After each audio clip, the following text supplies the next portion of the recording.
Hold it up for this time.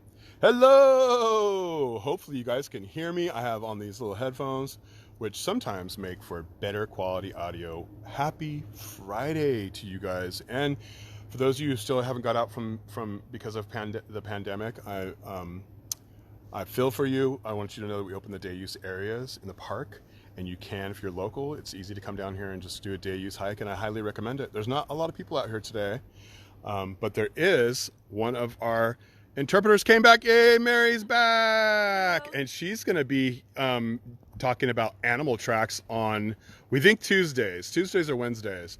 So you definitely want to see that because we have some really, really cool animals in the park. And a lot of times you can't see them because they're nocturnal. Hey, Sandra.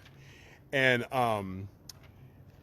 so a lot of times you just see their scat, which is the fancy way of saying poop, and their tracks. So today, what's up, Braid? Awesome, from New York still, huh? So we are, and Braid loves the Redwoods because she comes here all the time, even though she's in New York right now. But we are in an old growth redwood forest. And this forest, redwoods have been on the planet since the late Jurassic, which is millions and millions of years ago. Long before the first ape looked like a human, if you believe that stuff. But the plants and animals that have lived among the redwoods has changed drastically. There's been things that have walked underneath the canopy of redwood trees that we would call monsters today. Things like giant ground sloths, sloths as big as and heavy as elephants, and saber-toothed tigers, and short-faced bears, and like crazy things, and all kinds of different plants too. Redwoods once covered 2/3 of the northern hemisphere, and now the coastal redwoods, Sequoia sempervirens, is only in a skinny part of Northern California and the very southwest part of Oregon. And they are a relic tree from a previous time. And the plants that are currently growing with them haven't always been growing with them. But there's one plant. Yes, there is one plant that's also a paleo relic that's here. And it is from a time when the whole world was tropical from pole to pole. And we're talking, this is like 20 some million years ago. And California was very tropical. It was a tropical rainforest in California.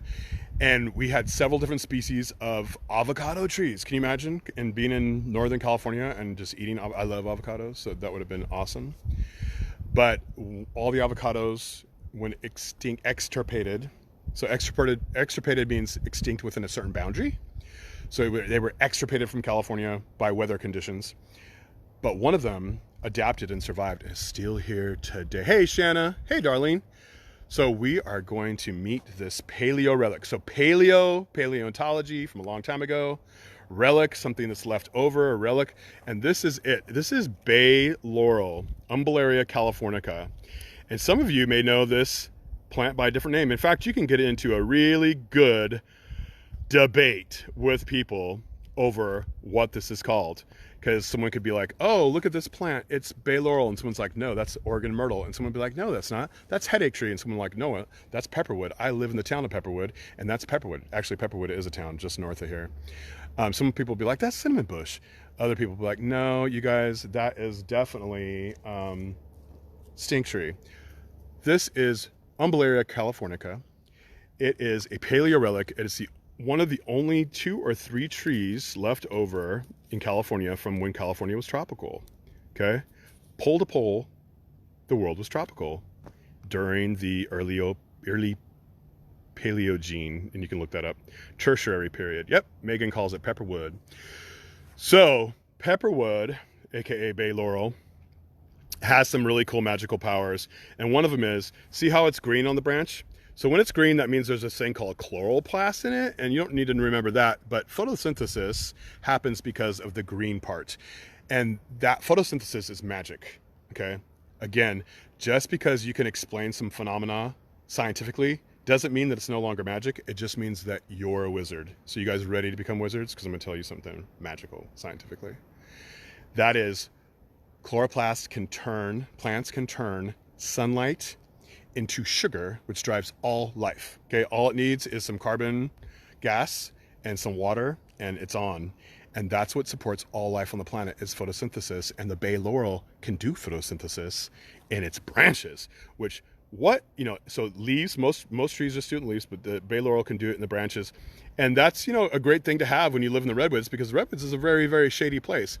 Now, since the sunlight can penetrate the very, very thin bark, usually bark's protective of, it helps protect a tree from fires and from insects and stuff like that. And bay laurels don't have that extra protection like redwoods do. Redwoods could get 2 feet worth of bark on an old tree, okay? Fire could come through and it survives because the bark is awesome. Bay laurels don't have that. They get burnt down really easily, but they sprout from the roots, and so they grow back. And they don't get very many insects attacking them, which bark protects trees against insects, because bay laurels are full of oil. So if you ever smelt a bay laurel, and part of the reason why they call it headache tree is because if you smell it really hardcore, you might get a headache. If you smell it light core, it might cure a headache. Okay. You can also use this seasoning for food like you do Italian bay, which is not a close relative. They're relatives, but they're in different genuses. But if you smell this leaf, if you crumble up the leaf, you kind of break it up to like release the oils volatilize, turn into gas, and you smell it. Sometimes I used to supervise CCC crews, and the 18, 25-year-olds would be like, I want to smell it. And they'd be like, and they'd smell it, and they'd be like, oh, I got a headache. And actually, there's reports of some people that have gone unconscious. I've never seen it, but some people have gone unconscious from smelling this, so don't get carried away. The 60% of the oils inside of a bay tree are actually called umbellone. So remember, the scientific name is umbellarium. So umbellone is the name of the chemical. It is a ketone that kills funguses and germs and insects even. And it's so good at it that the wood rat, so the wood rat is our native rat. Most of the rats that you guys have seen are non-native rats from Europe that jumped off ships, okay? So if you ever had rats in your house, they're probably Norwegian rats. They probably weren't wood rats unless you live very rurally, and they probably only came in for the winter.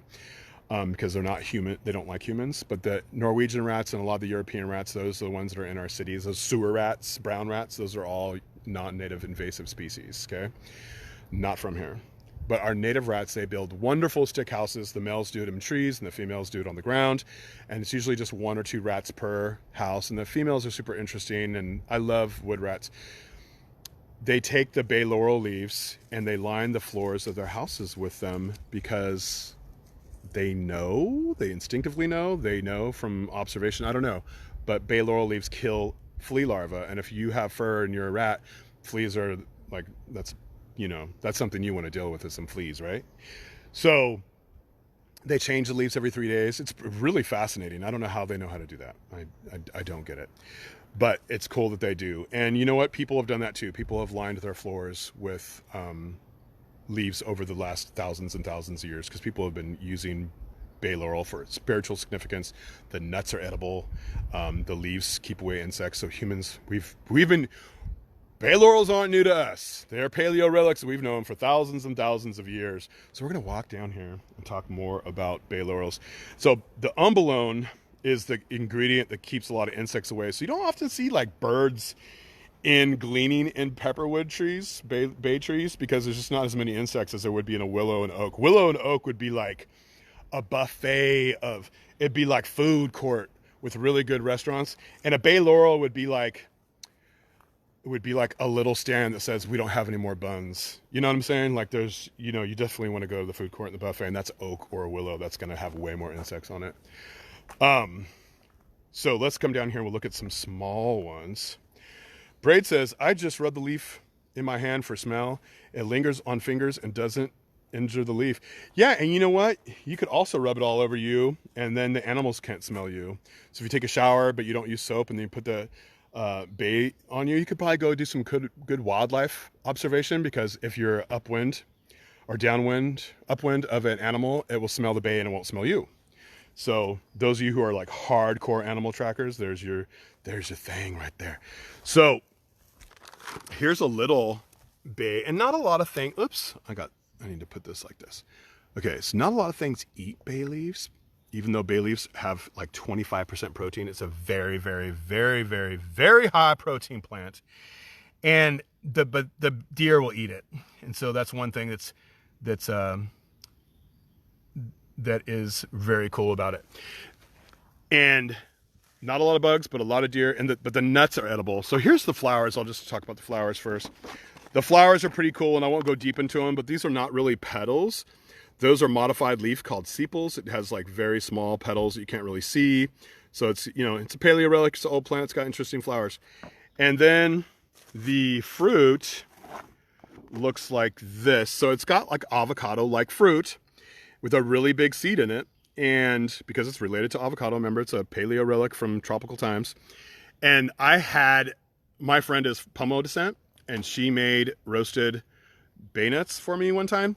And I didn't think they were going to taste very good because I've never seen them for sale, you know, not even in a health food store. And so I was like, well, if they were good, it seems like someone would have capitalized on that by now. And I ate them, and they were delicious. They tasted like coffee and chocolate had a baby. And they even had a caffeine-like stimulant property, which people have known about for thousands of years, but I just found out about not too long ago. And so, like, it was like the trail mix back in the day. You would take bay nuts with you on long walks because there was a stimulant effect, and they were highly nutritious and good energy sources. So bay nuts, roasted bay nuts, check it out. If any of you guys do it, send me some, because if you get curious, you want to try it, just remember where you learned it from, and then send me some of those because I love them. All right, so the last thing I want to talk about is where I got a lot of this information. Hey Laura, it does sound good. Oh, someone did a long comment. I can't see the whole thing. Megan, oh yes, and Megan knows her plants. This is Secret of the Oak Woodlands. I know it's a mirror image, I'm sorry, but it's by Kate Marion Child. She's a friend of mine. She's one of my favorite nature writers. She's one of my favorite naturalists. And this book, Secret of the Oak Woodlands, is so wonderfully researched and written. It's just rich, and it will make you very curious. And we have a lot of oak woodlands in the park. People don't realize that. This is not just a Humboldt Redwood Park. Humboldt Redwood State Park is not just redwood trees. We have the biggest contiguous old growth redwood forest in the world within our park, but we also have beautiful oak woodlands. And so Kate's book is very helpful to have as a companion with other books about redwoods, so you could really understand this, your inheritance. This is your inheritance, this park right here.